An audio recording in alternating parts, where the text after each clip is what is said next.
제 성경에는 시작 232페이지 즈음에 있습니다. 한 절씩 교독하시고 마지막 절은 함께 읽겠습니다. 오늘의 성경 말씀은 로마서 5장 6절에서 11절까지 말씀입니다. 제 성경에는 신약 232페이지 즈음에 있습니다. 한 절씩 교독하시겠습니다. 우리가 아직 약할 때에 그리스도께서는 제때에 경건하지 않은 사람을 위하여 죽으셨습니다. 지금 이제 위해서라도 죽을 사람은 거의 없습니다. 더욱이 선한 사람을 위해서라도 감히 죽을 사람은 드뭅니다. 그러나 우리가 아직 죄인이었을 때에 그리스도께서 우리를 위하여 죽으셨습니다.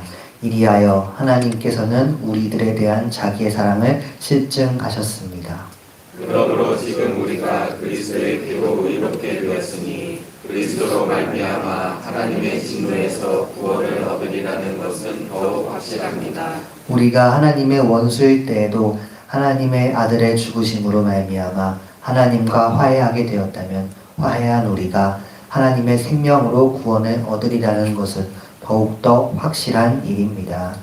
그뿐만 아니라 우리는 또한 우리 주 예수 그리스도로 말미암아 하나님을 자랑합니다. 우리는 지금 그로 말미암아 하나님과 화해를 하게 된 것입니다. 아멘. 그 말씀을 시작하기에 앞서서 제가 몇몇 사람의 이름을 나열을 하고자 합니다. 들어보시고 혹시 이 사람들의 공통점이 무엇인지 한번 상상해 주시면 감사하겠습니다. 칼뱅, 칼 바르트, 마틴 루터, 볼츠만. 제가 말씀드린 이 사람들의 공통점이 혹시 생각나셨을까요? 누구에게는 생소한 이름도 있을 것이고 또 아주 유명한 이름도 있습니다. 제가 의도한 답이 있다면 바로 이들 모두 로마서 주석을 썼다는 것입니다. 물론 전부 신학자기에 성경 주석을 이 신학자가 한 것이 뭐 그리 대단한 일인가 하실 수도 있겠습니다. 그런데 이들뿐만이 아니고 보통 신학자들, 신학을 연구하시는 분들은 계시록 주석을 안 쓰신 분은 있어도 로마서 주석은 어지간하면은 꼭 깊이 하시고 넘어가는 편입니다. 이 오늘 본문이 되는 로마서라는 성경은 신학을 연구하시는 분들에게 굉장히 인기가 많은 성경책이라 볼 수 있겠습니다. 신학계에서 로마서에 대해 이런 별명이 있습니다. 기독교 교리에 대한 신학적 소논문이다. 교수님이 지어준 별명이라 그런지 되게 딱딱한 별명인데요. 이렇게 로마서가 신학자들에게 인기가 많은 이유는 이 성경이 쓰여진 의도와 관련이 있습니다. 로마서는 명칭 그대로 로마에 있는 교회들이 가진 문제를 해결하기 위해 쓰여진 성경인데요. 로마 교회의 문제가 뭐였냐면 바로 로마 교회 출신 성도님들이 아직도 과거의 습관을, 과거의 모습을 버리지 못했다는 것입니다. 그래서 잘못된 구원관을 가지게 되었다는 것입니다. 당시 교회 내에는 유대인 출신 성도랑 이방인 출신 성도가 있었는데요. 유대인 출신 성도들은 아직도 과거의 율법을 버리지 못했었습니다. 그래서 성경의 율법을 문자대로 지켜야지 구원을 얻을 수 있다라고 보고 이방인들도 구원받으려면 율법을 지켜라 라고 생각을 하였습니다. 반면에 이방인 출신 성도는 이제 자신들이 다 구원받았다고 생각을 하여서 과거의 방탕한 행동을 버리지 못하였습니다. 그리고 이 죄 짓는 데 있어 망설임이 없었던 것입니다. 그렇기에 바울은 이 로마서를 쓰면서 로마서의 성도들에게 우리가 어떻게 구원받았는지 알려주기도 하고 구원의 조건이 그리고 구원의 원리가 무엇인지 성경을 통해 전하고자 하였던 것입니다. 오늘 우리가 함께 읽은 본문은 로마서의 앞부분입니다. 우리는 원래 본래 구원받을 수 없는 존재인데 하나님께서 우리가 구원받는 걸 허락해 주셨다. 그런 말씀으로 볼 수 있겠습니다. 본문 6절을 다시 한번 같이 읽어보겠습니다. 우리가 아직 약할 때에 그리스도께서는 제때 경건하지 않은 사람을 위하여 죽으셨습니다. 아멘. 이 말씀에 보시면 우리가 아직 약할 때라고 하고 있습니다. 여기서 약하다는 건 단순히 힘이나 사회적인 무언가가 약하다는 것이 아닙니다. 바로 영적으로 약한, 도덕적인 약한 때를 말하는 것입니다. 예수님께서 오시기 전에 세상엔 죄가 너무나 많이 쌓였습니다. 그래서 하나님과 사람의 관계가 그 죄로 인해 이어지지 않는 상태였습니다. 다시 말해 구원받을 만한 사람이 세상에 없었습니다. 이때 예수님께서 세상에 오신 것입니다. 그리스도께서 제때에 오셨다고 하고 있는데 그 이유가 우리를 구원하시겠다고 미리 하나님께서 구약에서 약속을 하셨고 그 선지자가 약속한 때에 오셨기 때문에 제때에 그 예수님께서 오셨다. 말씀에선 그리 말하고 있는 것입니다. 말라기 3장 1절을 제가 읽어보겠습니다. 만군의 여호와가 이르도라 보라 내가 내 사자를 보내리니 그가 내 앞에서 길을 준비할 것이요 또 너희가 구하는 바 주가 갑자기 그의 성전에 임하시리니 곧 너희가 사모하는 바 언약의 사자가 임하실 것이라. 아멘. 제가 방금 그 말라기 말씀을 읽었는데요. 이 말라기 말씀은 말라기라는 성경 자체는 일단 유대인의 구약 성경에서는 맨 마지막에 배치되어 있지 않습니다. 근데 우리 기독교 성경에서는 의도적으로 구약의 맨 마지막에 배치되어 있습니다. 왜냐하면 이 말라기에서 앞으로 메시아가 올 것을 예언이 되고 표현이 된 다음에 신약으로 넘어가면서 이 말라기가 중간 다리 역할을 하고 신약에서 복음서가 시작이 되며 예수님이 오시는 내용이 나타나기 때문입니다. 제가 방금 읽은 그 말라기의 말씀처럼 하나님께서는 세상 모두를 구원할 분을 보내시겠다고 말씀을 하셨었고 약속하셨었고 약속하신 그 제때에 예수님께서 세상에 오셨습니다. 그래서 사역하셨습니다. 십자가에 못 박혀 돌아가시고 부활하셨습니다. 그러면서 예수님 이전에 그 모든 당시 사람들, 그 이후로 태어날 당시 그 이후의 모든 사람들, 이전에 살았던 모든 사람들을 구원하신 것입니다.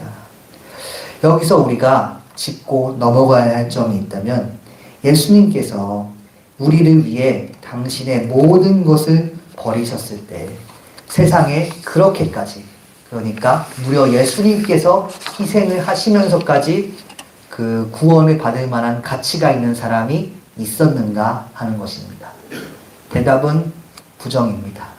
예수님께서 스스로를 그 희생하셨을 때 세상에 그 구원받을 만한 가치가 있는 사람은 없었습니다. 본문 8절을 우리가 또 같이 읽어보겠습니다. 그러나 우리가 아직 죄인이었을 때 그리스도께서 우리를 위하여 죽으셨습니다. 이리하여 하나님께서는 우리들에 대한 자기의 사랑을 실증하셨습니다. 아멘. 말씀해 보시다시피 우리, 즉 세상 모두는 다 죄인이었습니다. 여기서 나타나는 죄인이란 표현은 원어로 보면 굉장히 잔혹한 표현입니다.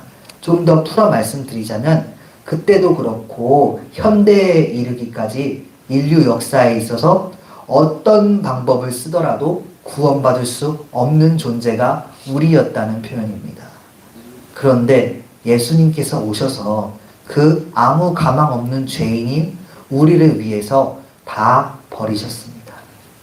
하나님께서 그렇게 아들 예수님을 통해서 우리를 사랑하신다는 걸 다시 한번 보여주셨습니다. 오늘 말씀 가운데 이 사실을 믿으시기 바랍니다. 혹시 그 예리하신 분은 여기까지 말씀을 들으셨을 때 뭔가 위화감을 느끼신 성도님이 있으실 수 있습니다.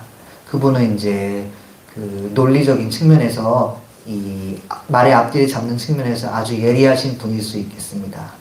예, 그 오늘 본문의 대상은 유대인 성도인데요. 그 이미 구약에서 유대인들은 하나님의 사랑을 수도 없이 경험하였습니다. 대대로 그 은혜를 전해 듣고 외우면서 살아온 사람들입니다. 그런데 여기서 하나님께 말씀에서 보니까 하나님이 예수님을 통해 사랑을 실증하셨다고 하고 있습니다. 그러니까 유대인 성도들 입장에서 봤을 때에는 이미 많이 증명된 사실을 하나님께서 또 실증하셨다. 그렇게 느껴질 수 있겠습니다. 한마디로 이 8절은 그냥 봤을 때는 설득력이 떨어져 보입니다. 그런데 그래도 말씀에서는 하나님께서 우리를 사랑하신다. 그걸 드러내셨다. 그렇게 표현합니다. 왜냐하면 이번에 이 예수님께서 우리를 위해 죽으신 거는 그 사랑이 표현된 정도가 지금까지 구약에 나타났던 정도와는 차원이 다를 정도로 큰 일이기 때문입니다. 본문 10절을 같이 읽어보겠습니다.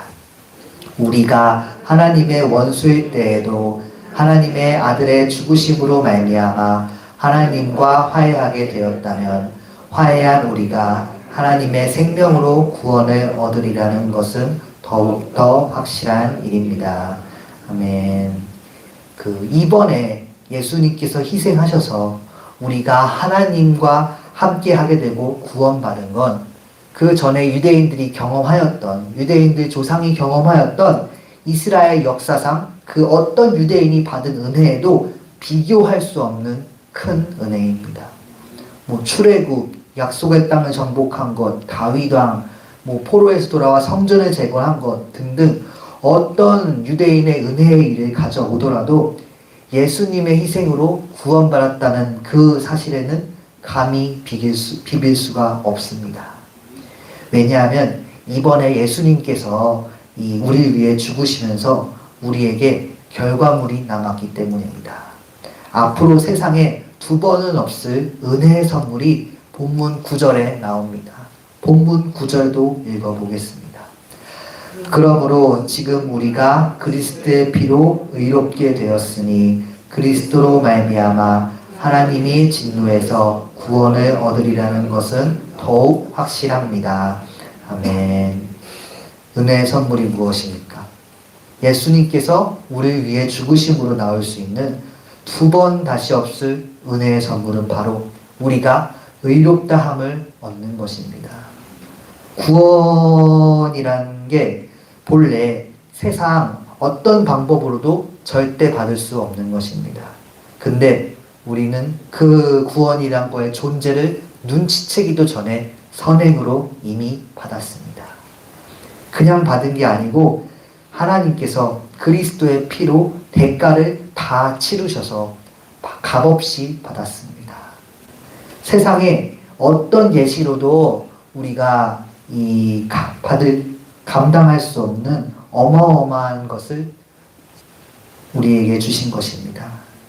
그 세상에 어떤 흠 잡을 데 없는 완벽하고 모든 걸 가진 사람이 모든 걸 써서 가장 끔찍한 사람, 살며 평생 남에게 해가 되는 범죄자를 구했다고 생각을 해봐도 오늘 말씀에서 주님께서 우리를 구하시고 의롭다 하신 거에 비할 수가 없습니다. 주님께서는 그냥 우리에게 구원을 주셨고 오늘 우리는 아까 부른 찬송가 268장 주의 보혈 능력이도다 그 가사처럼 될 길이 열렸습니다. 부정한 모든 걸 맑게 하는 능력 있는 그런 보혈로 인해서 우리가 죄에서 자유를 얻었습니다. 시험을 이기고 승리할 수 있습니다. 이제 육체의 정욕을 이기고 정결한 마음을 얻을 수 있습니다. 아무 가망도 희망도 없던 존재에서 구주의 복음을 전할 제목이 될 수 있습니다. 우리가 받은 은혜가 그것입니다. 그렇게 오늘 말씀이 끝나고 우리가 또 기도의 문을 열 텐데 이번에 감사로 시작을 해보길 소망을 합니다. 저번 주일에 우리가 추수감사절로 지냈는데요. 우리는 다 감사할 수 없는 거를 이미 예수님께 받았습니다. 뭘 해도 갚을 수 없는 빚을 하나님께 졌는데 심지어 하나님께서 그 빚조차 없는 것으로 해주셨습니다. 그 어마어마한 구원의 은혜를 오늘 기도하며 상기해 보시길 소망합니다.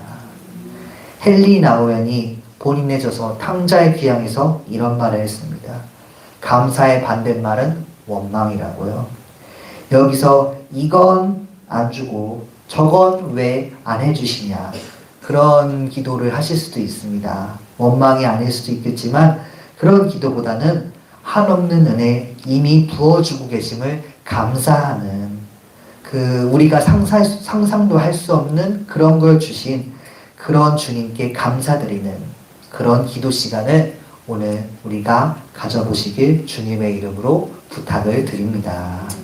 기도하시겠습니다. 우리를 구원하신 주 예수님, 말로 다 할 수 없고 너무 까마득하여 표현도 할 수 없는 그 구원의 은혜를 감사드립니다. 지금도 삶에서 역사하고 계시며 한없이 부어주시는 은혜를 감사드립니다. 다른 길은 없으니 천하 사람 중에 주님 말고 구원을 받을 만한 다른 이름을 우리에게 주신 일이 없습니다. 그 말씀을 기억합니다. 율법을 포함하여 어떤 방법도 안 됩니다. 지위의 고하를 막론하고 어떤 자격으로도 안 됩니다. 천문학적인 자산이 있더라도 하나님 나라에 발끝 하나 내밀 수 없습니다. 여기 있겠다 주장할 수도 없습니다. 그저 주님께서 허락해 주신 그 은혜로만 우리에게 구원이 있음을 믿습니다. 자격 없는 우리를 자녀 삼으셔서 모든 걸 허락해 주심에 감사드립니다.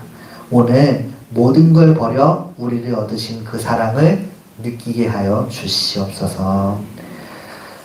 오늘 또 말씀 들으며 주시는 그 모든 헌금과 예배에 감사드립니다. 기뻐 받아 주시옵소서. 또 오늘은 교역자 회의가 있는 날입니다. 잘 갔다 오면서 여러 교역자들을 잘 만나게 하시고 지방의 여러 중요한 소식을 잘 듣고 오게 하여 주시옵소서. 날마다 구원의 은혜로 우리를 감싸시는 살아계신 우리 주 예수 그리스도의 이름으로 기도드렸습니다. 아멘. 하늘에 계신 우리 아버지여, 이름이 거룩히 여김을 받으시오며 나라가 임하시오며 뜻이 하늘에서 이루어진 것 같이 땅에서도 이루어지이다. 오늘 우리에게 일용할 양식을 주시옵고 우리가 우리에게 죄 지은 자를 사하여 준 것 같이 우리 죄를 사하여 주시옵고 우리를 시험에 들게 하지 마시옵고 다만 악에서 구하시옵소서. 나라와 권세와 영광이 아버지께 영원히 있사옵나이다. 아멘.